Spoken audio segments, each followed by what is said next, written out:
ബ്രീത്തെടുക്കാൻ എനിക്ക് പറ്റുന്നില്ല. ഇത് കണ്ടിട്ട് ബാക്കിലുള്ള അറബി സ്ത്രീകളും ബാക്കിയുള്ള ഫോറിനേഴ്സും ഇവരൊക്കെ ഇങ്ങനെ പറയുന്നത് ബ്രീത്തെടുക്ക്, ടെൻഷൻ ആവണ്ട, എങ്ങനെയെങ്കിലും നിന്നെ അതിൻ്റെ ഉള്ളിൽ നിന്ന് ഞങ്ങൾ പുറത്തേക്ക് എടുത്ത് തരാം. ഹായ് ഓൾ, അസ്സലാമു അലൈക്കും വറഹ്മത്തുള്ളാഹി വബറകാതുഹു. Welcome back to our channel. അങ്ങനെ ഫൈനലി നമ്മൾ നമ്മുടെ ഈ ഒരു വീട് വിൽക്കാനായിട്ട് കൺഫേം ആയിട്ട് തീരുമാനിച്ചിട്ടുണ്ട്.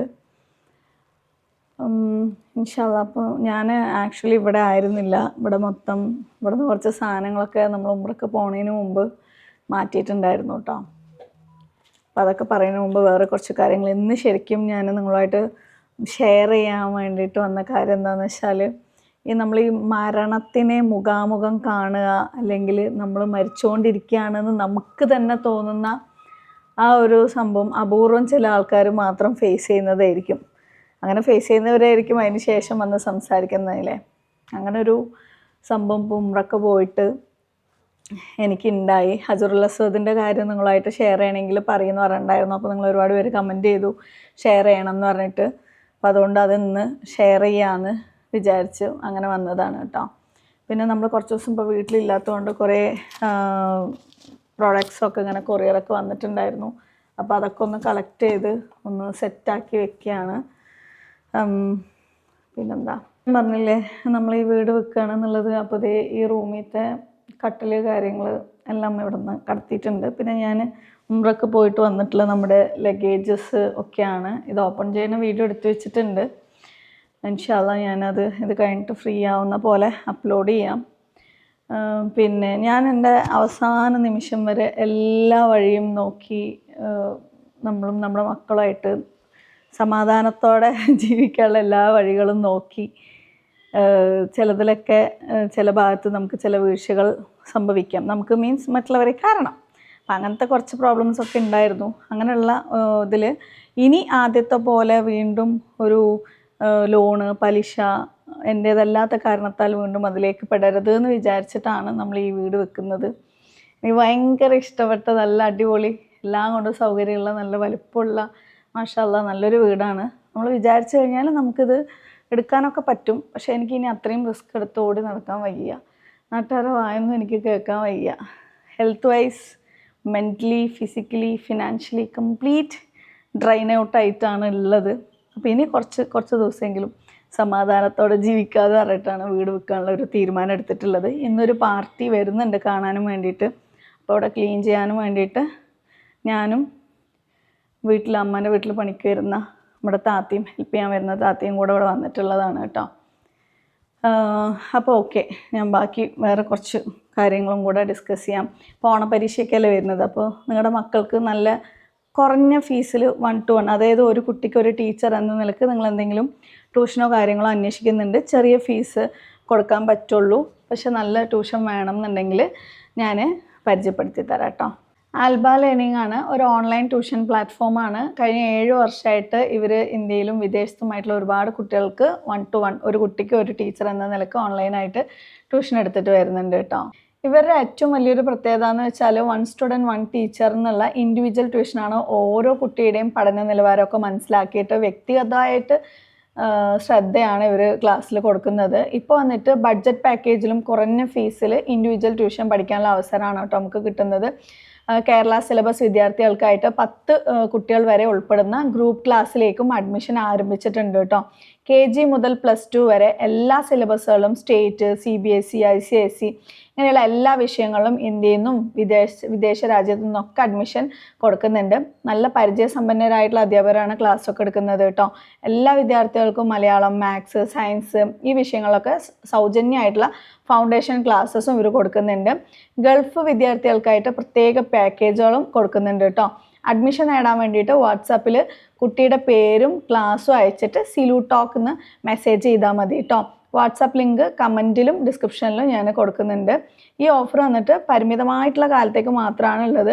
നിങ്ങളുടെ കുട്ടിക്ക് വ്യക്തിഗതമായിട്ടുള്ള പഠന പിന്തുണയോടെ ഡിസ്കൗണ്ട് ഫീസിൽ അഡ്മിഷൻ ആവശ്യമാണെന്നുണ്ടെങ്കിൽ ഇപ്പം തന്നെ സിലു ടോക്ക് എന്ന് വാട്സാപ്പിൽ മെസ്സേജ് ചെയ്ത് കുട്ടിയുടെ ഡീറ്റെയിൽസൊക്കെ കൊടുത്താൽ മതി കേട്ടോ. ഇപ്പോൾ നമുക്ക് നമ്മുടെ ബാക്കിയുള്ള ഉംറയുടെ വിശേഷങ്ങൾ ഉംറയുടെ വിശേഷങ്ങൾ തുടങ്ങിയാലോ. ഞാൻ ഇതിൽ ഷൂട്ട് ചെയ്ത ഭാഗങ്ങളോ അല്ലെങ്കിൽ അവിടുത്തെ എൻ്റെ ഇബാദത്തോ കാര്യങ്ങളോ ഒന്നും തന്നെ നമ്മൾ വീഡിയോയിൽ കാണിച്ചിട്ടില്ല. ജസ്റ്റ് എൻ്റെ അനുഭവങ്ങൾ അവിടെ ഉണ്ടായത് കേൾക്കാൻ ആഗ്രഹമുള്ള കുറച്ച് പേരെങ്കിലും ഉണ്ട്. എത്രയോ പേര് നമ്മുടെ ലാസ്റ്റ് വീഡിയോ കണ്ടിട്ട് ഉംറ ചെയ്യാൻ അത്രയും പൂതിയായി എന്ന് പറഞ്ഞിട്ട് നിയത്ത് ചെയ്ത ആൾക്കാരുണ്ട്. അങ്ങനെയുള്ളവർക്ക് വേണ്ടിയിട്ട് നമ്മൾ ഷെയർ ചെയ്യാണ് കേട്ടോ. അങ്ങനെ നമ്മുടെ എൻ്റെ ഒരു എത്ര ഉംറ എന്നൊന്നും പറയുന്നില്ല, അത്രയും ഉംറകൾ കഴിഞ്ഞതിന് ശേഷം അന്നത്തെ ലാസ്റ്റ് ഉംറ എന്ന് വേണമെങ്കിൽ പറയാം. അന്നത്തെ ദിവസം ഭയങ്കര ഒരു എനിക്ക് എന്താണെന്ന് വെച്ചാൽ എൻ്റെ മനസ്സിൽ അവിടെ നിൽക്കുമ്പോൾ നല്ല സമാധാനം. അതായത് എനിക്ക് വേണ്ടപ്പെട്ട ഒരാൾ എൻ്റെ കൂടെ ഉണ്ട് എന്ന് തോന്നി നമ്മൾ ഭയങ്കര സേഫ് ആൻഡ് സെക്യൂറായി നിൽക്കുന്ന ആ ഒരു ഫീലില്ലേ, കറക്റ്റ് ആ ഒരു ഫീലായിരുന്നു. പക്ഷെ ഓരോ ദിവസം കഴിയുന്തോറും ഞാൻ ഇവിടുന്ന് പോവാണ്, ഞാൻ വീണ്ടും ഒറ്റപ്പെടാൻ പോവാണ്, ഞാൻ ഒറ്റയ്ക്കാണ് എന്നുള്ള ആ ഒരു തോന്നലുണ്ടല്ലോ, എനിക്ക് ഭയങ്കര വിഷമവും ടെൻഷനും ബേജാറും, ഞാൻ കൂടുതൽ ഇങ്ങനെ സൈലൻ്റായി പോയി തുടങ്ങും ഒക്കെ അങ്ങനെ ആവുമായിരുന്നു. ചിലരൊക്കെ ഇങ്ങനെ ചോദിക്കുന്നുണ്ടായിരുന്നു എന്താണ് മൂഡ് ഓഫ് എന്ന രീതി. അപ്പോൾ ഞാൻ പറഞ്ഞു ഇവിടുന്ന് പോണതിൻ്റെ ഒരു ടെൻഷനാണ്, എനിക്കൊരു പേടിയുണ്ട് എന്ന് പറഞ്ഞിട്ട്. കാരണം ഇവിടെ എന്നെ കാത്തു നിൽക്കുന്ന ഒരു കാര്യങ്ങൾക്കും ഒരു മാറ്റം ഒന്നും പെട്ടെന്നൊന്നും നമുക്ക് വരുത്തിക്കാനായിട്ട് പറ്റില്ലല്ലോ. പ്രോബ്ലംസൊക്കെ അതേപോലെ തന്നെയുണ്ട്. അതിൻ്റെ ഇടയിൽ എനിക്കൊരു ആശ്വാസം എന്ന നിലക്കാണ് ഞാൻ ഹറമിലേക്ക് എത്തുന്നത്. അപ്പോൾ ആ ഒരു ടെൻഷനും ബേജാറൊക്കെ ഉള്ളതുകൊണ്ട് തന്നെ അന്നത്തെ ദിവസം എന്താണെന്നറിയില്ല, ആ ഒരു ഉംറ അവസാനത്തെ ആ ത്വാഫ് കഴിഞ്ഞിട്ട് ലാസ്റ്റ് എൻ്റെ കൂടെ ജമീലുമ്മ ഉണ്ട്. ജമീലുമ്മാൻ്റെ കൈയും പിടിച്ചിട്ടാണ് ഞങ്ങൾ ഒന്നിച്ചാണ് ത്വാഫ് ചെയ്തുകൊണ്ടിരുന്നത്.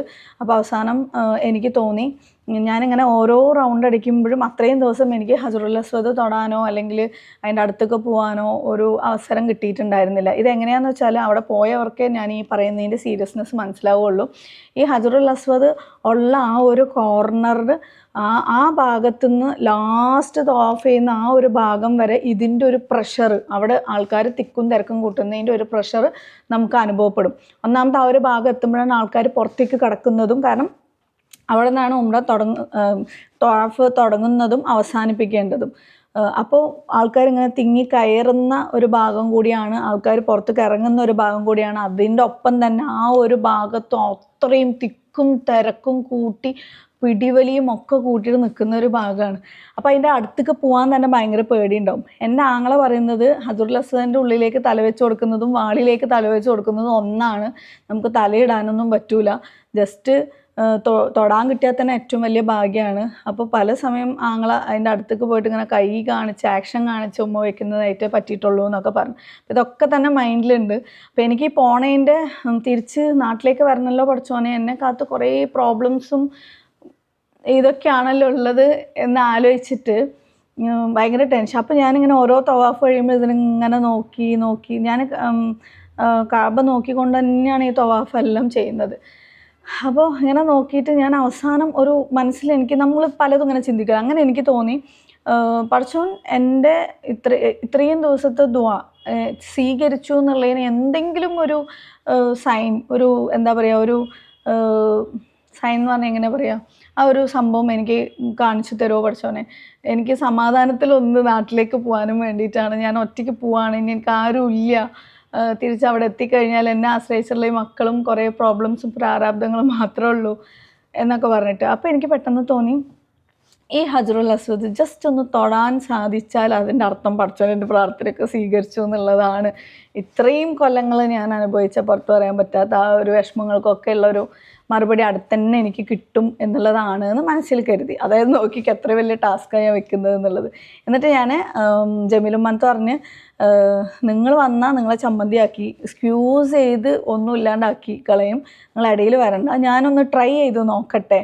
അപ്പോൾ ഇല്ല മോളെ ഇത്രയും തിരക്കിൽ നീ എങ്ങനെ പോകാനാണ് എന്ന് പറഞ്ഞു. ഇല്ല കുഴപ്പമില്ല, നിങ്ങൾ ആ റൗണ്ടിൻ്റെ അവിടെ നിൽക്കി, ഞാനിത് കഴിഞ്ഞിട്ട് അങ്ങോട്ടേക്ക് വരാൻ പറ്റുവാണെങ്കിൽ എന്ന് പറഞ്ഞു. അപ്പോൾ ഇവർ അങ്ങോട്ടേക്ക് പോയി, ഞാൻ ഇതിനകത്തേക്ക് ഈ തിരക്കിൻ്റെ അകത്തേക്ക് ഞാനിങ്ങനെ കയറി പോവാണ്.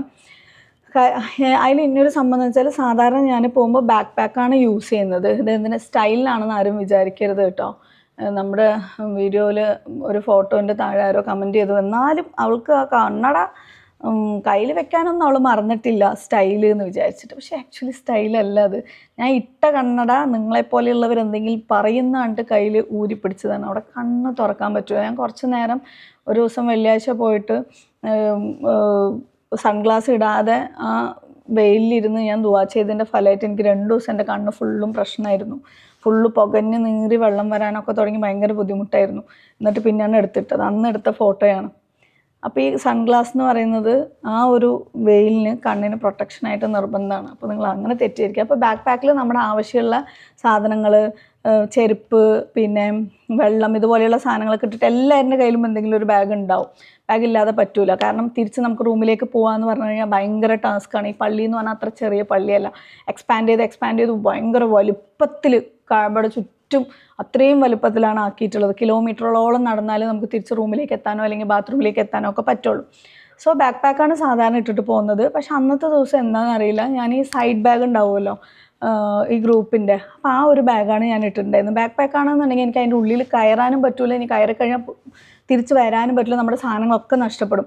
ഹജറുൽ അസ്വദ് തൊടാൻ പോവുകയാണെന്നുണ്ടെങ്കിൽ അന്നത്തെ ദിവസം നമ്മുടെ ബാഗിൽ പാസ്പോർട്ടോ അതുപോലെയുള്ള ഇമ്പോർട്ടൻ്റ് ആയിട്ടുള്ള ഒരു സാധനങ്ങളും വെക്കരുതെന്ന് നിർദ്ദേശം വരെയുണ്ട്. കാരണം എന്താണെന്ന് വെച്ചാൽ അത് മിസ്സായി പോകുന്നുള്ളത് അത്രയും ഉറപ്പാണ്. ഈ തിരക്കിൻ്റെ ഇടയിൽ നിങ്ങൾക്ക് ഊഹിക്കാൻ പോലും പറ്റാത്ത തിരക്കാണ്. അതിൻ്റെ ഉള്ളിൽ നിന്ന് ആൾക്കാരെ വലിച്ചെടുക്കുന്നത് ചിലപ്പോൾ ഇങ്ങനെ വലിച്ച് മേലെ കൂടെ ഇങ്ങനെ പൊന്തിച്ച്, അതായത് നിലത്തേക്ക് തൊടാതെ ഇങ്ങനെ പൊന്തിച്ച് അപ്പുറത്തേക്ക് ആൾക്കാർ കൈമാറിയിട്ടൊക്കെ ഇങ്ങനെ വിടുന്ന പോലെ അത്രത്തോളം തിരക്കാണ്. പിന്നെ ഹജറുൽ അസ്വദ് തൊട്ടുകൊണ്ടുള്ള ദുആ പടച്ചോൻ സ്വീകരിക്കും എന്നുള്ള ആ ഒരു ഇതും കൊണ്ടും പ്രവാചകൻ തൊട്ട് ഉമ്മ വെച്ച ആ ഒരു സ്വർഗത്തിലെ ഒരു കല്ല് നമുക്കും ഒരു അവസരം കിട്ടുക എന്ന് പറഞ്ഞാൽ അത്ര ചെറിയൊരു കാര്യമില്ല. അതുകൊണ്ടാണ് അതിന് അത്രയും തിരക്ക് കിട്ടുക. അങ്ങനെ ഞാൻ അതിൻ്റെ അടുത്തേക്ക് പോകുമ്പോഴേക്കും തന്നെ സ്റ്റാർട്ട് ചെയ്തു. അതായത് ശരീരമാസകലം ചവിട്ടും കുത്തും തൊഴിയെന്ന് പറഞ്ഞ പോലെ നമ്മളെക്കാളും സൈസായിട്ടുള്ള വലിയ വലിയ ആൾക്കാരായിരിക്കും. നമ്മൾ ഇന്ത്യക്കാരൊക്കെ ശരിക്കും പറഞ്ഞാൽ കുഞ്ഞതാണ്. അവരൊക്കെ നല്ല ആരോഗ്യം കാര്യങ്ങളും ഉള്ള ആൾക്കാരായിരിക്കും. വെറുതെ തവാഫ് ചെയ്യുമ്പോൾ തന്നെ സ്ത്രീകൾ വന്നിട്ട് ഇടിച്ചിങ്ങനെ തെറിപ്പിച്ചിട്ടൊക്കെ ആയിരിക്കും ഇവർ പോണത്. ഇവരെന്തിനാണ് നമ്മൾ ഇടിക്കണമെന്ന് പോലും നമുക്ക് മനസ്സിലാവില്ല. അതിൻ്റെ ഇടയിൽ കൂടെ ഞാനൊരു കാര്യം പറയാം. പർദ്ദ എന്ന് ഒരുപാട് പേര് ചോദിച്ചിട്ടുണ്ടായിരുന്നു. ശരിക്കും പറഞ്ഞാൽ നിങ്ങൾക്ക് കംഫർട്ടബിളായിട്ടുള്ള ഔറത്ത് മറയുന്ന നല്ലൊരു വസ്ത്രം ധരിക്കുക എന്നുള്ളതാണ്. ഞാൻ അതിൽ പ്രത്യേകം ശ്രദ്ധിച്ചൊരു കാര്യം, ഞങ്ങൾക്ക് ക്ലാസ്സിലേക്ക് പോകുമ്പോൾ ഈ നിലത്ത് ഒരതി നടക്കുന്ന പോലെയുള്ള പർദ്ദ ദയവ് ചെയ്ത് നിങ്ങൾ യൂസ് ചെയ്യരുതെന്ന് പ്രത്യേകിച്ച് പറഞ്ഞിട്ടുണ്ടായിരുന്നു. കാരണം എന്താ വെച്ചാൽ ബാക്കിയുള്ളവർ ചവിട്ടി വീഴും. അതെനിക്ക് അനുഭവമുണ്ട്. എൻ്റെ തൊട്ട് മുന്നിലുള്ളവർ പർദ്ദ ഇട്ടിട്ട് ഈ നിലത്തിങ്ങനെ ഇതായി നടക്കുകയാണ്. ത്വാഫ് ചെയ്യുന്ന സമയത്ത് ബാക്കിയുള്ളവർ അതിൽ ചവിട്ടിയിട്ട് നമ്മൾ വീഴാൻ പോവുകയാണ്.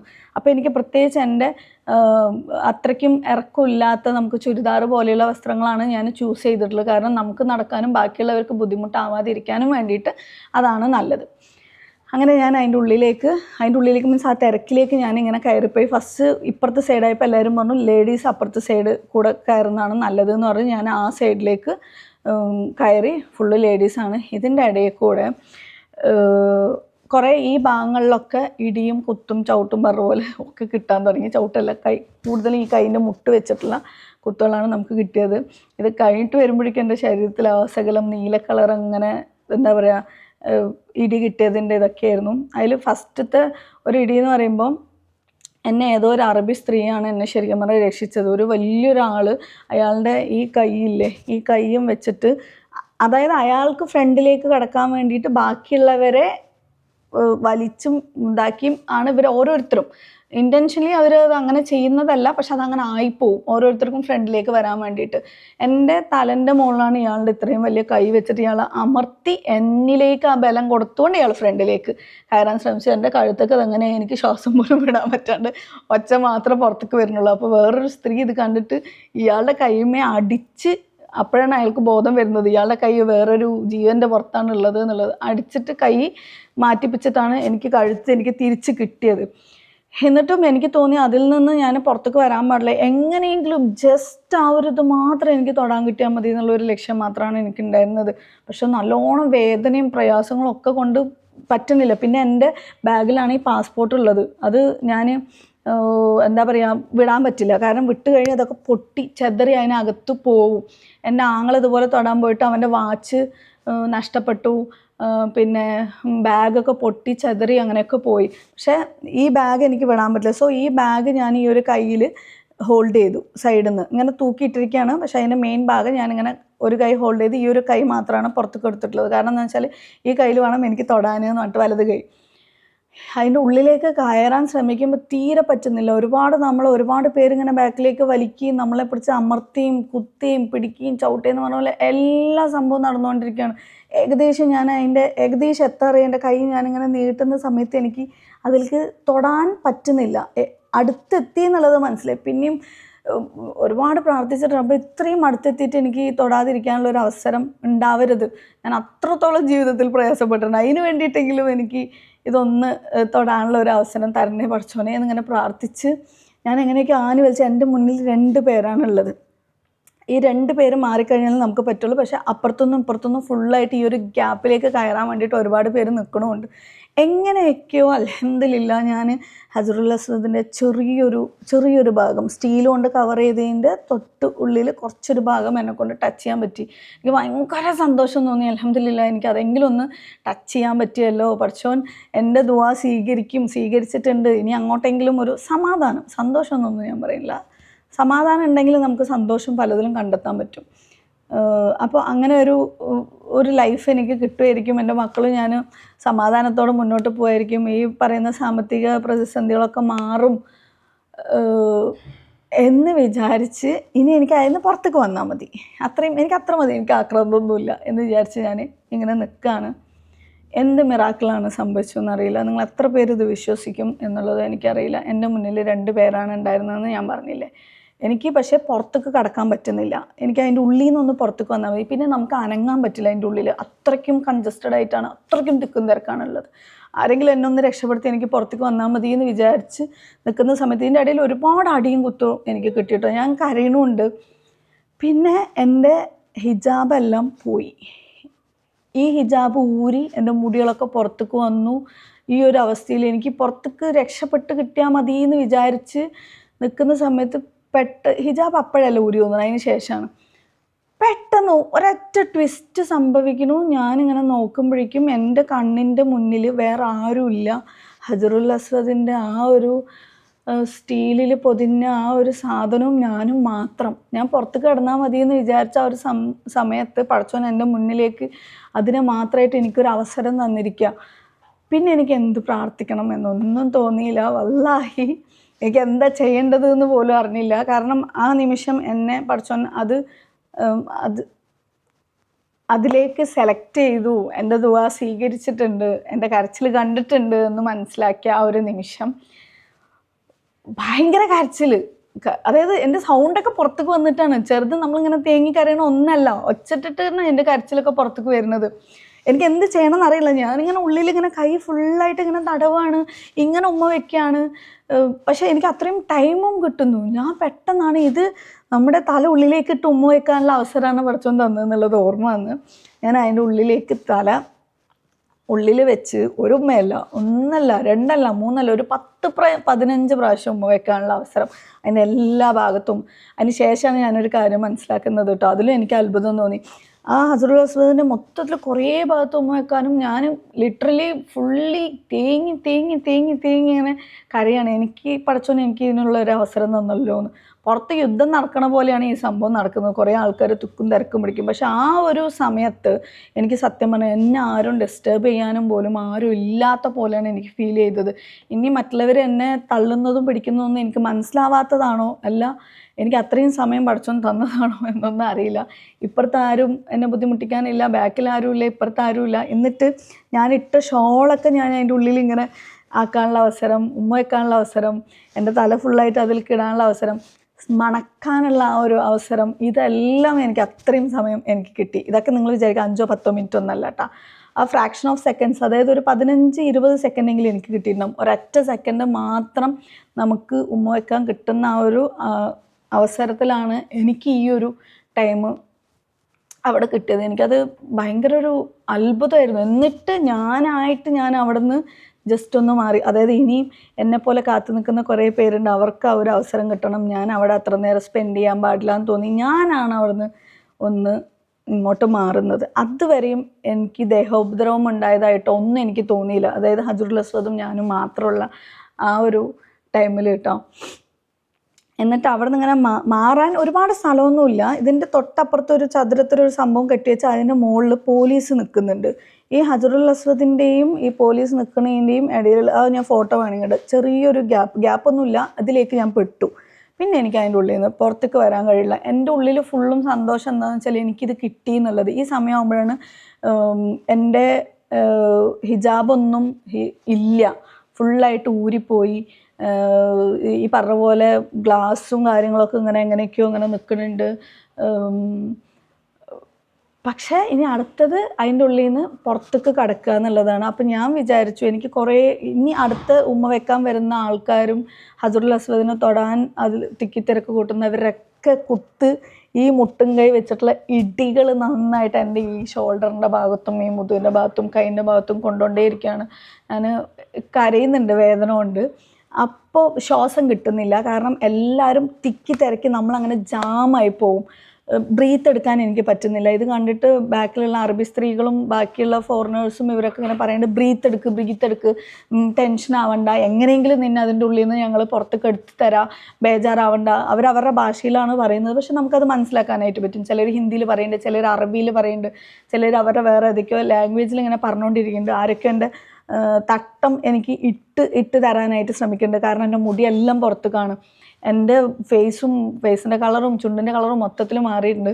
നമ്മൾ ഈ പ്രസവ സമയത്ത് നമ്മൾ അനുഭവിക്കുന്ന ആ ഒരു വേദനയില്ല, അത് ഞാൻ വീണ്ടും ആ സമയത്ത് എനിക്ക് എൻ്റെ ബോഡി മൊത്തം ഞാൻ അങ്ങനെ ഫീൽ ചെയ്തിരിക്കുകയാണ്. ഈ സമയത്തൊക്കെ എനിക്ക് ഭയങ്കര ഹാപ്പിയാണ് കേട്ടോ. കാരണം ബാക്കിയുള്ളവർക്ക് ഇത് കേൾക്കുമ്പോൾ ചിലപ്പോൾ സിമ്പിളായിട്ട് തോന്നാം, പക്ഷേ എന്നെ സംബന്ധിച്ചിടത്തോളം എൻ്റെ ജീവിതത്തിൽ ഞാൻ ഏറ്റവും വലിയൊരു കാര്യം നേടി എന്നുള്ള ആ ഒരു സന്തോഷം അതിൻ്റെ കൂടെയുണ്ട്. അപ്പം ഞാൻ അങ്ങനെ വിചാരിച്ചു, ഞാൻ ചിലപ്പോൾ ഇതിൻ്റെ ഉള്ളിൽ കിടന്ന് ഈ തിരക്കിൽ കിടന്ന് എല്ലാവരെയും ഇടിയും അടിയും ഒക്കെ കൊണ്ട് ചിലപ്പോൾ ഞാൻ മരണപ്പെട്ടേക്കാം, ഇതെൻ്റെ അവസാനത്തെ ദിവസമായേക്കാം. പക്ഷേ അപ്പോഴും ഞാൻ സന്തോഷിക്കുന്നുണ്ട്, എനിക്ക് നല്ലൊരു പാതയിലേക്ക്, ടെൻഷനില്ലാത്ത, ബുദ്ധിമുട്ടുകളില്ലാത്ത, പ്രയാസങ്ങളില്ലാത്ത ഒരു ലോകത്തേക്കാണ് ഞാനിപ്പോൾ പോയിക്കൊണ്ടിരിക്കുന്നത്. ഇതൊക്കെ ഞാൻ ചിന്തിച്ച കാര്യങ്ങളാണ് കേട്ടോ, പോയിക്കൊണ്ടിരിക്കുന്നത്.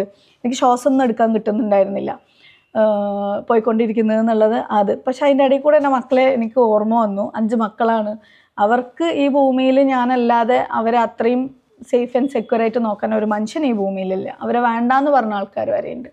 അപ്പോൾ അവർക്ക് തിരിച്ചെന്നെ കൊടുക്കാൻ പടച്ചോനെ നീ തീരുമാനിച്ചിട്ടുണ്ടെങ്കിൽ വലിയ ഡാമേജും കാര്യങ്ങളൊന്നും ഇല്ലാതെ അവരിലേക്ക് എന്നെ തിരിച്ചെത്തിക്കണം. അതല്ല നിന്നിലേക്കാണ് എന്നെ വിളിക്കുന്നതെങ്കിൽ അൽഹംദുലില്ലാ, ഞാൻ അതിലും ഹാപ്പിയാണ്. കാരണം മനസ്സുകളിലേക്കാണ് പടച്ചോൻ നോക്കുന്നത്, അല്ലാതെ ബാക്കിയുള്ള ആരെയും എന്നെ ജഡ്ജ് ചെയ്യാനോ അല്ലെങ്കിൽ എൻ്റെ കാര്യങ്ങൾ വിലയിരുത്താനോ ഒന്നും പടച്ചോൻ ആരെയും നിശ്ചയിച്ചിട്ടില്ല എന്ന് ഉറപ്പിച്ച് ഞാൻ വിശ്വസിക്കുന്നു. കാരണം അത് പടച്ചോൻ പറഞ്ഞ കാര്യമാണ്. ഞാൻ മനസ്സുകളിലേക്കാണ് നോക്കണമെന്നുള്ളത്. എൻ്റെ എന്തെങ്കിലുമൊക്കെ പ്രവൃത്തികളിൽ എന്തെങ്കിലും തെറ്റോ കാര്യങ്ങളോ ഒക്കെ ഉണ്ടെങ്കിലും പടച്ചോൻ അത് നന്മയും തിന്മയും കണക്കാക്കുന്ന സമയത്ത് എന്നെ എൻ്റെ ജീവിത സാഹചര്യങ്ങളൊക്കെ വെച്ചിട്ട് എൻ്റെ ബാക്കിയുള്ള തിന്മകളൊക്കെ പുറത്ത് വന്നിട്ട് എന്തുകൊണ്ട് ഇതാക്കിക്കൂടാന്നില്ല. അപ്പോൾ ആരും സത്യം പറഞ്ഞാൽ നമ്മളെ ജഡ്ജ് ചെയ്യാൻ പറ്റില്ല. ഞാൻ ആ നിമിഷം അതിൻ്റെ ഉള്ളിൽ നിന്ന് പുറത്ത് വന്നില്ലെങ്കിലും കുഴപ്പമില്ല, ഇനി രക്ഷപ്പെട്ടാൽ എൻ്റെ മക്കൾക്ക്, അത്രയെന്ന് മാത്രമേ ഞാൻ ചിന്തിച്ചിട്ടുള്ളൂ. കുറേ പേര് എൻ്റെ കൈ പിടിച്ച് വലിച്ച് പുറത്തേക്ക് ആക്കാൻ വേണ്ടിയിട്ട് ട്രൈ ചെയ്യുന്നുണ്ട്, പക്ഷെ നടക്കുന്നില്ല. അവസാനം ഇതിൻ്റെ ഇടയിൽ താഴെ ഇങ്ങനെ ഒരു തിട്ട് പോലെ ഉണ്ട് സംഭവം, അതുകൊണ്ട് നമുക്ക് കറക്റ്റായിട്ട് നിൽക്കാനും പറ്റില്ല. നമ്മുടെ ബോഡി അങ്ങോട്ട് കാബയിലേക്ക് ഇങ്ങനെ വീഴും, നമുക്ക് പിടിച്ച് നിൽക്കാനും എണീറ്റിരിക്കാനും ഒന്നിനും പറ്റില്ല. ഞാൻ ജസ്റ്റ് ഒന്നും കൂടെ ചേർന്നിട്ടുണ്ടെങ്കിൽ എല്ലാവരെയും ചവിട്ട് കൊണ്ട് മരിച്ചിട്ടുണ്ടാവും. കേട്ടിട്ടില്ല, തിക്കിലും തിരക്കിലും വിട്ടിട്ട് മരിക്കാമെന്ന് ആ ഒരു സംഭവം ഉണ്ടായിട്ടുണ്ടാവും. പക്ഷെ ഞാൻ എങ്ങനെയൊക്കെ പിടിച്ചു നിന്നു. എന്നിട്ട് അതിൻ്റെ ഉള്ളിൽ നിന്ന് ഈ കൈ മാത്രം അവസാനം പൊക്കിയിട്ട് ഈ ഹജറുൽ അസ്വദിൻ്റെ സ്റ്റീലില്ലേ, ഈ സ്റ്റീലിലേക്ക് എൻ്റെ മോതിരം ഉണ്ടല്ലോ, ഈ മോതിരത്തിൻ്റെ ഇത് വെച്ച് ഞാനിങ്ങനെ അടിക്കുകയാണ്, ഹെൽപ്പ് മീ എന്ന് പറഞ്ഞിട്ട്. കാരണം അവിടെ പോലീസ് ഉണ്ട്. അപ്പോൾ പോലീസ് എന്നെ ഇങ്ങനെ നോക്കിയിട്ട് അയാൾക്ക് എന്താ ചെയ്യാൻ പറ്റില്ല എന്നുള്ള നിസ്സഹായ അവസ്ഥയിൽ അയാളിങ്ങനെ നോട്ടം. അവസാനം ബാക്കത്തെ സ്ത്രീകളൊക്കെ വിളിച്ചിട്ട് പോലീസ് പറയേണ്ടത് എങ്ങനെയെങ്കിലും അതിൻ്റെ ഉള്ളിൽ നിന്ന് പുറത്തേക്ക് എടുക്കുക, ഹെൽപ്പ് ചെയ്യുമെന്ന് പറഞ്ഞിട്ട്. ഈ ഭാഗത്തൊക്കെ ഫുള്ളും തിരക്കും കാര്യങ്ങളൊക്കെ ഉള്ളതാണ് കേട്ടോ. പക്ഷേ ഈ സമയത്ത് ഒരു സംഭവം ഉണ്ടായിട്ടുണ്ട്, എൻ്റെ ആങ്ങള അതിൻ്റെ അപ്പുറത്ത് ഉണ്ടായിട്ടുണ്ട് അത്ര. അവൻ ഇവിടെ എന്തോ ഒരു ഇത് നടക്കുന്നുണ്ട്, പോലീസ് എല്ലാവരെയും ചീത്ത പറയുന്നത് ആങ്ങളെ കണ്ടിട്ടുമുണ്ട്, പക്ഷെ അത് ഞാനാണ് എന്നുള്ളത് മനസ്സിലായിട്ടില്ല. ആരോ അതിൻ്റെ ഉള്ളിൽ കുടുങ്ങി കിടന്നു എന്നുള്ളത് ആൾക്ക് മനസ്സിലായിട്ടുണ്ട്. അവസാനം പോലീസ് ഞാൻ വീണ്ടും ഇത് വെച്ച് ഇങ്ങനെ തട്ടിയിട്ട് പ്ലീസ് ഹെൽപ്പ് മീ പറഞ്ഞിട്ട് നിസ്സഹായ അവസ്ഥയിൽ ഇങ്ങനെ ചോദിക്കുന്ന ഒരു രംഗം ഉണ്ടായിരുന്നു. അവസാനം പോലീസ് ഇപ്പുറത്തുനിന്ന് ആണുങ്ങളാണ് കൂടുതലും ഇങ്ങോട്ട് തിക്കി തിരക്കിയിട്ട്, ഞാൻ ഒരു പെണ്ണ് മാത്രമേ അതിനകത്ത് പെട്ടിരിക്കുന്നത്. ഇവരിനെ ഭയങ്കരമായിട്ട് ഇങ്ങനെ ചീത്ത പറഞ്ഞിട്ട് നീങ്ങാനും എടുക്കാനും ഒക്കെ പറയുന്നുണ്ടായിരുന്നു. ആ ഒരു ഗ്യാപ്പിൽ ഏതോ ഒരു കൈ എന്നെ നല്ലോണം ഫോഴ്സ്ഫുള്ളി എന്നെ അങ്ങോട്ട് എങ്ങനെയൊക്കെയോ എത്ര പിടിച്ചു വലിച്ചിട്ട് നടക്കുന്നില്ല. അങ്ങനെ സ്ത്രീകൾ ആരെല്ലാമോ കൂടെ ചേർത്ത് ഒരൊറ്റ വലി, അതായത് വലിക്കുന്ന സമയത്ത് എനിക്ക് ഫുള്ളായിട്ട് പുറത്തേക്ക് പോകാൻ പറ്റില്ല. കാരണം ഈ പോലീസ് നിൽക്കുന്ന ഈ ഒരു തിട്ട് പകുതി എൻ്റെ ബോഡീനെ കവർ ചെയ്തിട്ടാണ് നിൽക്കുന്നത്. അപ്പോൾ എനിക്ക് ഇവിടെ മൊത്തം ഇതിങ്ങനെ കുത്തിയിട്ടാണ് പുറത്തേക്ക് വരാനും പറ്റാതെ നിൽക്കുന്നത്. ഞാൻ എങ്ങനെയൊക്കെയോ എൻ്റെ ബോഡി ചെറിയ രീതിയിൽ, പോലീസ് അപ്പുറത്തുനിന്ന് അവരെ ചീത്ത പറഞ്ഞിട്ട് കുറച്ചെങ്കിലും അവർ റഷ് ഇത്തിരി ഒരു ഇതാക്കിയപ്പോൾ കുറച്ച് എൻ്റെ ബോഡി ഞാൻ പുറത്തേക്ക് എടുത്തതും എന്നെ ആരെല്ലാമോ കൂടെ ഒരൊറ്റ വലിയിലാണ് ഞാൻ പുറത്തേക്ക് വരുന്നത്. ഈ സമയത്ത് എൻ്റെ തലയിൽ തട്ടോ കാര്യങ്ങളോ ഒന്നുമില്ല. ബാഗും പോകാതിരിക്കണമല്ലോ, അതിലുള്ള പാസ്പോർട്ട് കാര്യങ്ങൾ. അപ്പോൾ അതും ഒരു കയ്യിലുണ്ട്. എൻ്റെ ഉള്ളിൽ നിന്ന് പുറത്തേക്ക് വന്നതും പിന്നെ എനിക്ക് സൗണ്ടൊന്നും വരുന്നില്ല, എനിക്കൊന്നും സംസാരിക്കാൻ പറ്റുന്നില്ല, കണ്ണൊക്കെ ഇങ്ങനെ ഇരുട്ട് കയറിപ്പോയ പോലെ. അപ്പോഴേക്കും അവിടെ ഇരിക്കുന്ന ഒരു പോലീസ് ഉണ്ടാവും, അതും ഒരു സ്ത്രീയും. ആകെ കണ്ടിട്ട് പേടിച്ചിട്ട് എനിക്ക് ബ്രീത്ത് കിട്ടുന്നില്ല. അവർ വേഗം സമാധാനിക്കുകയെന്ന് പറഞ്ഞ് പോലീസിൻ്റെ കയ്യിൽ നിന്ന് വേഗം വെള്ളം വാങ്ങി എനിക്ക് തന്നു. അത് കുടിച്ച് കഴിഞ്ഞിട്ടും ഞാൻ ലിറ്ററലി കരഞ്ഞുകൊണ്ടിരിക്കുകയാണ്. അത് വേദന കൊണ്ടോ വേറെ ഒന്നും കൊണ്ടല്ല, എൻ്റെ ആ ഒരു സന്തോഷമല്ലേ, എനിക്ക് അതിന് പഠിച്ചതിന് അവസരം തന്നു എന്നുള്ള ഒരു സന്തോഷം കൊണ്ട് അങ്ങനെ പോയിട്ട് ഞാൻ ഈ റൗണ്ടിൽ കെട്ടിയിരിക്കുന്ന ആ ഒരു ഭാഗത്ത് ഇങ്ങനെ കൈവച്ച് ഫുള്ളായിട്ട് ഒരു 1/2 മണിക്കൂർ ഞാൻ അവിടെ പിടിച്ച് കരച്ചിൽ സന്തോഷം. ആ സമയത്ത് ഞാൻ കുറേ കാര്യങ്ങൾ എൻ്റെ മനസ്സിൽ പ്രാർത്ഥിച്ചു. എനിക്ക് എൻ്റെ പ്രയാസങ്ങൾ, ഞാൻ അനുഭവിച്ചത്, ഞാൻ പുറത്ത് എന്നിട്ട് ഞാൻ കേൾക്കുന്നത്, ഈ മക്കൾക്ക് വേണ്ടിയിട്ട് നമ്മൾ ബുദ്ധിമുട്ടി നമ്മൾ ഓരോന്നും കേൾക്കുമ്പോൾ നമുക്ക് വേദന ഉണ്ടാവില്ലേ, അങ്ങനെയുള്ള കുറേ കാര്യങ്ങൾ പടച്ചവനോട് മനസ്സുകൊണ്ട് ഞാൻ പറഞ്ഞു. കുറേ കാര്യങ്ങൾ പ്രാർത്ഥിച്ചു. എന്നിട്ട് അവിടെ നിന്ന് തന്നെ ഈ ഫസ്റ്റ് സഫ് നിൽക്കുന്ന ആ ഭാഗത്ത് നിന്ന് തന്നെ എനിക്ക് 2 റക്അത്ത് നമസ്കരിക്കാനുള്ള ഭാഗ്യം കൂടെ കിട്ടി. അവിടെ നിന്ന് തന്നെ ഞാൻ നിസ്കരിച്ചു. എന്നെ ആരും തന്നെ, അല്ലെങ്കിൽ ഇവർ അല്ല ഹാജി ഹാജി ഹാജി എന്ന് പറഞ്ഞിട്ട് ഇങ്ങനെ ഒക്കെ മാറ്റുന്നതാണ്. പക്ഷെ ഒരാളും നമ്മളെ മാറ്റാനോ, എനിക്കറിയില്ല എൻ്റെ കരച്ചിൽ കണ്ടിട്ടാണോ എന്നുള്ളത്. ഭയങ്കര ഇമോഷണലി ഭയങ്കര സന്തോഷവും സമാധാനവും ഒക്കെ തോന്നിയ കുറച്ച് സമയങ്ങളായിരുന്നു. അപ്പോഴും എൻ്റെ ബ്രീത്തിങ് കാര്യങ്ങളൊന്നും എനിക്ക് ശരിയായിട്ടുണ്ടായിരുന്നില്ല, ശ്വാസം ശരിക്കും കിട്ടുന്നുണ്ടായിരുന്നില്ല, തിരക്കിൽ പെട്ടിട്ട് കേട്ടോ. പിന്നെ അപ്പോഴാണ് എനിക്ക് പെട്ടെന്ന് ഞാൻ നോക്കുന്നുണ്ട്, ജമീലും എവിടെയാണ് പഠിച്ചോനെ, എന്നെ വിശ്വസിച്ച് വന്നതാണ്, വഴിതെറ്റി പോവോ, നമ്മുടെ ഈ ഒരു സന്തോഷത്തിൽ അവരെ മറക്കാൻ പാടില്ല എന്ന് പറഞ്ഞിട്ട് അവരെ ഞാൻ ചുറ്റിലും നോക്കുന്ന സമയത്ത് അവരൊന്നും കാണാനില്ല.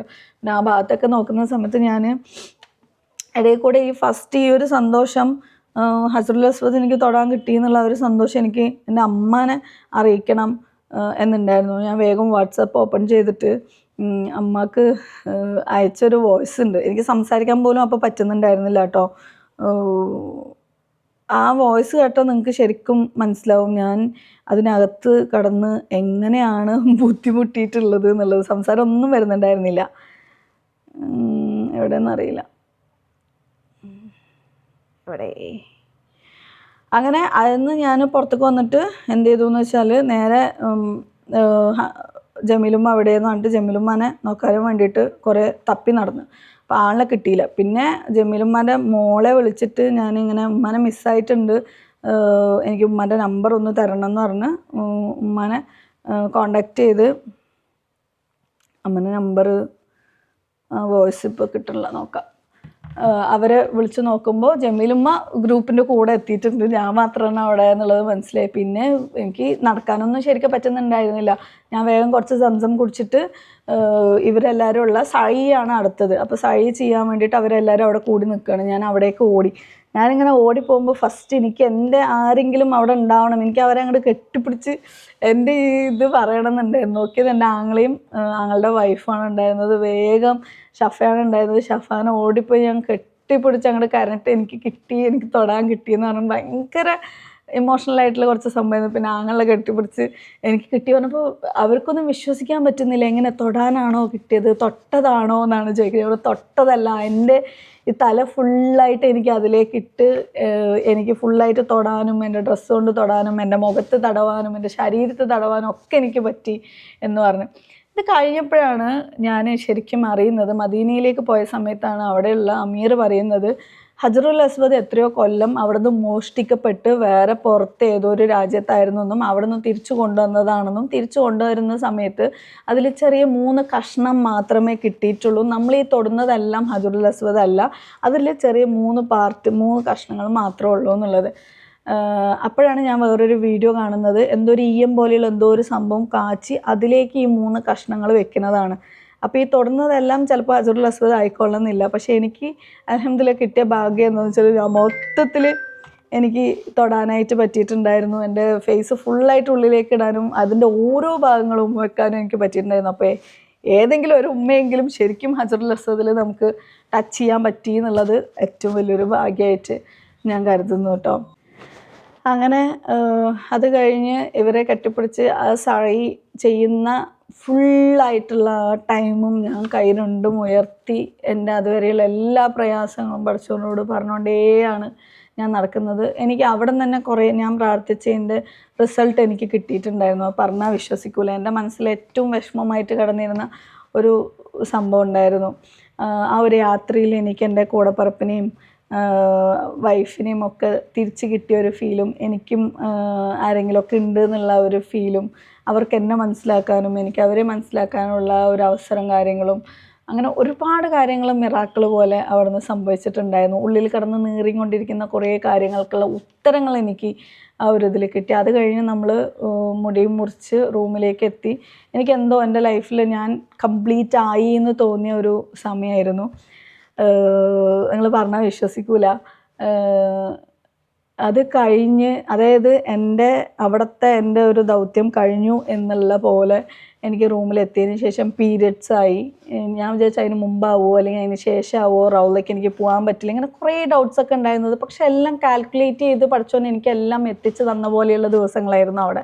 പിന്നെ എനിക്ക് പീരിയഡ്സ് ആയപ്പോഴും വലിയ വിഷമവും കാര്യങ്ങളും ഒന്നും ഉണ്ടായിരുന്നില്ല. ഞാൻ ചെയ്യേണ്ട എല്ലാം എന്നെക്കൊണ്ട് പഠിച്ചോന്ന് അവിടെ നിന്ന് ചെയ്യിപ്പിച്ച് കഴിഞ്ഞു. എനിക്ക് തന്നു കഴിഞ്ഞു എന്നുള്ള ഒരു സമാധാനം. ഇനി നീ റെസ്റ്റ് എടുക്കുക എന്ന് പറഞ്ഞ പോലെ ഉള്ളൊരു സമയമായിരുന്നു പിന്നീടുള്ള ആ ഒരു ദിവസങ്ങൾ. പിന്നീടുള്ള ആ ഒരു 3-4 ദിവസം ഞാൻ പള്ളിക്കകത്ത് കയറിയില്ല. പക്ഷെ രാത്രി സമയങ്ങളിൽ അവിടെ പോയിട്ട് വാച്ച് ടവറിൻ്റെ അവിടെ ഇരുന്നിട്ട് അവിടെ ഇരുന്നാൽ കാബ കാണാൻ പറ്റുള്ളൂ. ബാക്കിയുള്ള ഏത് ഭാഗത്ത് കൂടെ പോയി കഴിഞ്ഞാൽ കാബ കാണാനായിട്ട് പറ്റൂല. കാരണം കിലോമീറ്ററോളം ഉള്ളിലേക്ക് നടക്കണം കാബ കാണാൻ. പക്ഷെ വാച്ച് ടവറിൻ്റെ അവിടെ പോയിട്ട് രാത്രി നമ്മൾ അവിടെയും പുറത്തും ആൾക്കാരെല്ലാവരും നിസ്കരിക്കും. അപ്പോൾ അവിടെ പോയി ഒരു ഭാഗത്ത് ഇങ്ങനെ ഇരുന്ന് കഴിഞ്ഞാൽ കാബ നോക്കിക്കൊണ്ട് നമുക്ക് ഇരിക്കാനായിട്ട് പറ്റും. അപ്പോൾ അങ്ങനെ തിരിച്ച് വരുന്ന ദിവസം എന്ന് പറഞ്ഞു കഴിഞ്ഞാൽ 3-4 ദിവസം കഴിഞ്ഞിട്ടാണ് തിരിച്ച് നമ്മൾ മദീനയിലേക്ക് പോകുന്നത്. അപ്പോൾ പോകുന്നതിന് തൊട്ട് മുമ്പ് ഇതുപോലെ രാത്രി കാലങ്ങളിൽ അവിടെ പോയി ഇരുന്നിട്ട് ഏറ്റവും അവസാനം ആ ഒരു യാത്ര കുറച്ചിലുണ്ടല്ലോ ലാസ്റ്റ് കണ്ടിട്ട് വരുമ്പോൾ വല്ലാത്ത നമ്മുടെ ഹൃദയത്തിൽ നിന്ന് എന്തോ പറിച്ചെടുത്ത് പോണ പോലൊരു ഫീലായിരിക്കും തോന്നുന്നത്. അതും ഒരു ഇഷ്യൂവിൽ നിന്നിട്ട് നമുക്ക് വേറെ ആരും ഇല്ലാതെ നമ്മൾ തനിച്ചായി പഠിച്ചവനെ മാത്രം ആശ്രയിച്ച് പോകുന്ന ഒരു സംഭവമില്ലേ, അത് ഒരു വേറെ തന്നെ ഒരു ഫീലായിരിക്കും. അപ്പോൾ ഇങ്ങനെ തിരിഞ്ഞ് നോക്കി ഇങ്ങനെ കരഞ്ഞുകൊണ്ടാണ് നമ്മൾ തിരിച്ച് അവിടെ നിന്ന് വരുന്നത്. പിന്നെ രാത്രിയൊക്കെ പോയാൽ നമുക്ക് ഒരു പേടിയോ കാര്യങ്ങളോ ഒന്നും തന്നെ വേണ്ട കേട്ടോ. ഏത് പാതിരാത്രിക്കും നമുക്ക് ഇറങ്ങിപ്പോവാം. പിന്നെ അവിടെ നിന്നുള്ള ഒരു പ്രത്യേകത ഞാൻ മനസ്സിലാക്കിയത് എന്താണെന്ന് വെച്ചാൽ നമുക്കൊരു 2 മണിക്കൂർ ഉറങ്ങിയാലും ഇനഫ്, നമുക്ക് ആ ഒരു ഉറക്കം മതി. നമ്മൾ ഇശാസ്കാരം കഴിഞ്ഞിട്ട് റൂമിലേക്ക് വന്ന് ഫുഡ് കഴിച്ച് ഒരു 2 മണിക്കൂർ അവിടുത്തെ ചിലപ്പോൾ ഒരു 10 മണിക്കോ 10 to 12 അല്ലെങ്കിൽ 1 മണി വരെ ഉറങ്ങിക്കഴിഞ്ഞാൽ എണീറ്റ് കഴിഞ്ഞാൽ നമുക്ക് ഒരു ക്ഷീണവും തോന്നില്ല. സാധാരണ നമ്മൾ ഉറങ്ങിക്കഴിഞ്ഞ് ഉറക്കത്തിൽ നിന്ന് എണീക്കുമ്പോൾ നമുക്കൊരു ക്ഷീണം കുറച്ചും കൂടെ ഉറങ്ങാം എന്നൊക്കെ തോന്നില്ല. പക്ഷെ അങ്ങനെയല്ല, നമ്മൾ അലാറം വെച്ച് എണീറ്റ് കഴിഞ്ഞാൽ നമുക്ക് ഒരു ക്ഷീണമോ കാര്യങ്ങളോ ഒന്നും ഉണ്ടാവില്ല. നേരെ ഡ്രസ്സ് മാറ്റുക, ആരും ഇല്ലെങ്കിലും ഒറ്റയ്ക്ക് അങ്ങോട്ട് ഇറങ്ങി പോവുക. അതായത് അവിടെ രാവും പകലും എന്നൊന്നുമില്ല, ഏത് നേരത്തും നമുക്ക് അങ്ങോട്ട് ഇറങ്ങി പോവുക, പള്ളിക്ക് പോവുക, പള്ളിയിൽ പോയി ഇരിക്കുക, ദിക്ർ ചൊല്ലുക, ദുആ ചെയ്യുക, ഖുർആൻ ഓതുക. ഞാൻ ഖുർആൻ കൂടുതലും ചിലപ്പോൾ ഫോണിൽ ആയിരിക്കും ഓതുന്നുണ്ടാവുക. ചിലപ്പോൾ ആ തിരക്കിൽ പോയിട്ട് ഖുർആൻ എടുക്കാൻ പറ്റില്ലെങ്കിലോ വിചാരിച്ചിട്ട് ഖുർആൻ എടുത്തിട്ട് അവിടെ ഓതാം. കുറേ ഖുർആനൊക്കെ ഉണ്ടാവും. പക്ഷെ ഞാൻ ഫോണിൽ ഇരുന്നിടത്തുനിന്ന് ചിലപ്പോൾ സീറ്റ് പോകും. എണീറ്റ് കഴിഞ്ഞാൽ ആരെങ്കിലും വന്നിരിക്കുന്നുണ്ട് നെറ്റ് റീചാർജ് ചെയ്തിട്ടുണ്ടായിരുന്നു. അപ്പോൾ അത് വെച്ചിട്ട് സൂറത്ത് നമുക്ക് വേണ്ടത് നോക്കിയിട്ട് നമുക്ക് ഓതാനും കാര്യങ്ങളൊക്കെ പറ്റുമായിരുന്നു. ചിലപ്പോൾ 2 മണി വരെ ഉറങ്ങിയിട്ട് അവിടെ നിങ്ങൾക്ക് ആർക്കും ചിലപ്പോൾ അറിയാത്ത കുറച്ച് കാര്യങ്ങളുണ്ടാവും, അത് പറയാം. മക്കയിൽ 6 നേരമാണ് ബാങ്ക് കൊടുക്കുന്നത്. ഞാൻ വെറുതെ എവിടെ നിന്നെങ്കിലും കേട്ടിട്ട് പറയുന്ന ഒരു കാര്യമല്ല, ഞാൻ അവിടെ നിന്ന് നേരിട്ട് കണ്ടതും നമ്മൾ ഫീൽ ചെയ്തതുമായിട്ടുള്ളൊരു കാര്യമാണ്. ഫസ്റ്റ് ഉംറ നമ്മൾ പോയ ഉടനെ തന്നെ നമുക്ക് അവിടെ നിന്ന് തഹജ്ജുദ് ബാങ്ക് കൊടുക്കുന്നത് കേൾക്കാനും അതുപോലെ നമുക്ക് നമസ്കരിക്കാനും പറ്റിയിട്ടുണ്ടായിരുന്നു. അവിടെ ഒരു 2:30-3 മണിക്കോ അങ്ങനെ എന്തോ ടൈം ഞാൻ നോക്കിയിട്ടുണ്ടായിരുന്നില്ല, തഹജ്ജുദ് ബാങ്ക് കൊടുക്കും നമസ്കരിക്കാനും വേണ്ടിയിട്ട്. അത് കഴിഞ്ഞ് നമസ്കാരം കഴിഞ്ഞാൽ 4:15-4:30 ആകുമ്പോഴേക്കും സുബൈ ബാങ്ക് കൊടുക്കും. പിന്നെ ലഹ്ർ, മഹ്രിബ്, ഇഷാ, അസ്രടിയിൽ ഓക്കെ, അങ്ങനെ 6 നേരമാണ് അവിടെ ബാങ്ക് ഉണ്ടാവുക കേട്ടോ. അറിയാത്ത ആൾക്കാർ പലതും പറയും, പക്ഷെ ഞാൻ നേരിട്ട് കണ്ട് അനുഭവിച്ചത് കൊണ്ടാണ് പറയുന്നത്. വിശ്വസിക്കുന്നവർക്ക് വിശ്വസിക്കാം. അപ്പോൾ ചില സമയം തഹജ്ജുദും കിട്ടണം എന്നുള്ളതിൽ നമ്മൾ എന്ത് ചെയ്യുന്നത് വെച്ചാൽ ഒരു 1:30 അല്ലെങ്കിൽ ഒരു 1:30ക്കൊക്കെ എണീറ്റ് നമ്മുടെ റൂമിലുള്ള ഇത്താത്തമാർ ഉറങ്ങുകയില്ല. ചിലപ്പോൾ എണീറ്റ് പോകണമെന്നുണ്ടെങ്കിൽ സംസാരിച്ചുകൊണ്ടേ അങ്ങനെ ഇരിക്കും. അങ്ങനെയൊക്കെയാണ്. ചിലപ്പോൾ 1 മണിക്കൂറൊക്കെ ആയിരിക്കും നമ്മൾ ഉറങ്ങുന്നത്. പിന്നെ നമ്മളങ്ങനെ എണീറ്റ് പോകും. ഞാൻ ഒറ്റയ്ക്കും പോയിട്ടുണ്ട്, അവരൊറ്റയ്ക്ക് പോയിട്ടുണ്ട്, ഞങ്ങളെല്ലാവരും ഒന്നിച്ച് പോയിട്ടുണ്ട്. അവിടെ രാവും പകലും എന്നൊരു സംഭവമേ ഇല്ല. നമുക്ക് എപ്പോഴൊക്കെ ഇബാദത്ത് ചെയ്യണം, നമുക്ക് പഠിച്ചവൻ്റെ കഅബ നോക്കണം എന്ന് തോന്നുന്നുണ്ടെങ്കിൽ ഇറങ്ങി പോവുക, അവിടെ ഇരിക്കുക എന്നുള്ളതാണ്. ചിലപ്പോൾ സുബഹി കഴിഞ്ഞിട്ട് നമ്മൾ വരും. ചിലപ്പോൾ സുബഹി നമസ്കാരത്തിന് വേണ്ടിയിട്ട് പോയിട്ട് സുബഹിൻ്റെ കൂടെ തന്നെ ളുഹർ കഴിഞ്ഞിട്ട് തിരിച്ച് വരും. അതല്ലാന്നുണ്ടെങ്കിൽ സുബഹി റൂമിൽ നിന്ന് നമസ്കരിച്ച്, റൂമിൽ നിന്ന് പുറത്തേക്ക് ഇറങ്ങി അവിടെ കുറച്ച് പേര് നിസ്കരിക്കുന്നുണ്ടാവും. അതും ഹറമിൽ നമസ്കരിച്ചതിന് സെയിം കൂലി തന്നെയാണ് കിട്ടുക. പള്ളിയിലത്തെ ബാങ്ക് കൊടുക്കണമൊക്കെ നമുക്ക് കേൾക്കാനായിട്ട് പറ്റും. അല്ലെങ്കിൽ റൂമിൽ നിന്ന് നിസ്കരിച്ചിട്ട് ഫുഡ് കഴിച്ചതിന് ശേഷം പിന്നെ പള്ളിക്ക് ഇറങ്ങും. അങ്ങനെ മൊത്തത്തിൽ ആ ഒരു ദിവസങ്ങളെന്ന് പറയുമ്പോൾ കംപ്ലീറ്റ്ലി നമ്മൾ വേറൊരു ലോകത്ത്, വേറൊരു ജീവിതം, കൂടുതലൊന്നും വേറെ നമ്മുടെ എന്താ പറയുക, മക്കൾ, കുട്ടി അല്ലെങ്കിൽ ബാക്കിയുള്ളവരെ കുറിച്ചൊന്നും ചിന്തിക്കാതെ നമുക്ക് വേണ്ടി മാത്രമുള്ള കുറച്ച് ദിവസങ്ങളായിരുന്നു. അപ്പോൾ ഇൻഷാ അല്ലാഹ് നിങ്ങളിലും ഇതുപോലെ ഉംറക്ക് പോകണമെന്നുണ്ടെങ്കിൽ ആരോഗ്യമുള്ള സമയത്ത് പോവുക. ഞാൻ മദീനയിലേക്ക് പോയിട്ട് എനിക്ക് സത്യം പറഞ്ഞാൽ ഞാൻ എത്രത്തോളം വീക്കാണ്, ഈ കാണുന്നതല്ല, ഭയങ്കര വീക്കാണ് എന്നുള്ളത് എൻ്റെ കൂടെ ഉള്ളവർക്ക് മനസ്സിലായ ഒരു സമയമായിരുന്നു. പക്ഷേ എങ്കിലും മാക്സിമം എന്നെക്കൊണ്ട് ചെയ്യാൻ പറ്റുന്ന എല്ലാം ചെയ്തിട്ടുണ്ട് ഇൻഷാ അല്ലാഹ്. അപ്പോൾ ഈ ഒരു വിവരങ്ങൾ നിങ്ങൾക്ക് ഓരോരുത്തർക്കും ഉപകാരപ്പെട്ടിട്ടുണ്ടാവും, അല്ലെങ്കിൽ മനസ്സിൽ എന്തെങ്കിലും നിങ്ങൾക്കും അവിടെ എത്തണം എന്നുള്ള ഒരു ചിന്ത ഉണ്ടായിട്ടുണ്ടാവും എന്ന് വിചാരിക്കുന്നു. പിന്നെ എൻ്റെ വീട് സെയിലാവാനും ഒക്കെ വേണ്ടിയിട്ട് നിങ്ങൾ ദുആ ചെയ്യണം. എനിക്ക് കൂടുതൽ ഇനി റിസ്ക് എടുക്കാൻ വയ്യാത്തതുകൊണ്ടാണ്. റിസ്ക് എടുക്കുകയാണെന്നുണ്ടെങ്കിൽ നമുക്ക് എടുക്കാം. പക്ഷേ നമ്മൾ ഇപ്പോൾ പ്രമോഷൻ ചെയ്യുകയാണെങ്കിലും അതിനെ ഭയങ്കര വൾഗറായിട്ടുള്ള രീതിയിൽ കുറ്റപ്പെടുത്താനും വിഷമിപ്പിക്കാനും ഒക്കെ ആൾക്കാരുണ്ടാവും. പക്ഷെ നമുക്കൊരു ചിലവിന് എന്ന് വരുന്ന സമയത്ത് ഈ പറഞ്ഞ ആൾക്കാരും നമ്മളെ നോക്കാനോ അല്ലെങ്കിൽ നമ്മുടെ മക്കൾക്ക് വേണ്ടിയിട്ട് ചെയ്യാനോ ഒന്നും ഉണ്ടാവില്ല. ഒറ്റയ്ക്ക് ഒരു പെണ്ണ് സമൂഹത്തിൽ ജീവിക്കുക എന്ന് പറഞ്ഞാൽ ഏറ്റവും അടുത്തറിയുന്നവർ പോലും മോശമായിട്ടുള്ള കാര്യങ്ങൾ പറയാം. അതായത് നീ അങ്ങനെയല്ലേ, നീ ഇങ്ങനെയല്ലേ എന്നുള്ള രീതിയിൽ. ഞാൻ മാന്യമായ രീതിയിൽ മാന്യമായിട്ടുള്ള വസ്ത്രധാരണം കാര്യങ്ങളൊക്കെ ആയിട്ട് എനിക്കറിയുന്ന കുറച്ച് കാര്യങ്ങൾ ചെയ്തിട്ടാണ് ജീവിക്കുന്നത്. പക്ഷെ അതിനെപ്പോലും വിഷമിപ്പിക്കാൻ ഒരുപാട് പേരുണ്ട്. അപ്പോൾ അതൊന്നും ഇല്ലാതെ ഇപ്പോൾ വീട് എടുക്കുകയാണെന്നുണ്ടെങ്കിൽ ശരിക്കും എനിക്ക് ഇനിയും ഒരുപാട് ഞാൻ ഹാർഡ് വർക്ക് ചെയ്യേണ്ടി വരും. അപ്പോൾ അതിനേക്കാളും നല്ലത് വീടും വേണ്ട, ഒന്നും വേണ്ട, ബാക്കിയൊക്കെ വരുന്നിടത്ത് വെച്ച് കാണാമെന്ന് വിചാരിച്ചിട്ടാണ് വീട് കൊടുക്കാനുള്ള തീരുമാനം. ഇപ്പോൾ എവിടെ താമസം ചോദിച്ചാൽ അങ്ങോട്ടും ഇല്ല ഇങ്ങോട്ടും ഇല്ലാത്തൊരവസ്ഥയിലാണ് പോയിക്കൊണ്ടിരിക്കുന്നത്. എല്ലാ കാര്യങ്ങളും എനിക്ക് റിവീൽ ചെയ്യാൻ പറ്റില്ല. ഇൻഷാ അല്ലാഹ് നിങ്ങൾ ദുആയിൽ ഉൾപ്പെടുത്തുക. അപ്പോൾ മറ്റൊരു വീഡിയോയിൽ കാണുന്നവരെ ഇൻഷാ അല്ലാഹ് ബൈ ബൈ, ടേക്ക് കെയർ. അസ്സലാമു അലൈക്കും വറഹ്മത്തുള്ളാഹി വബറകാതുഹു.